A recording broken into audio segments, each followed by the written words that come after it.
As summer begins, the guests arrive. Sir. Good evening. Well, sit down, join us. Isn't she adorable? Even the thought of her makes my heart race.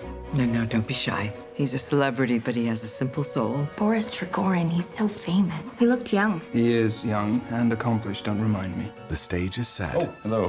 Hello. Who's that you were talking to? Nina. Yes. For a little family drama. Have you seen Nina? She went to the lake with Boris.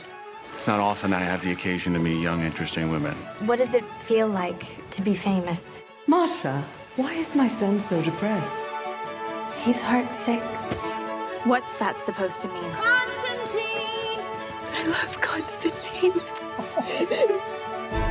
Such a face, such a marvelous voice. You must go on the stage. I envy you. You're happy. Please, be generous. Let me go. What, are you that infatuated with her? Why do you always wear black? I'm in mourning for my life.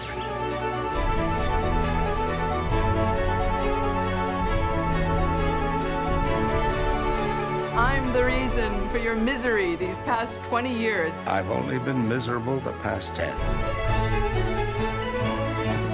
I'm just a woman, like any other. This is your chance to be a woman unlike any other. Remember all the laughter and the noise? And the love affairs. So many love affairs. The Seagull. I am going to tear this love out of my heart. How are you going to do that? I'll get married.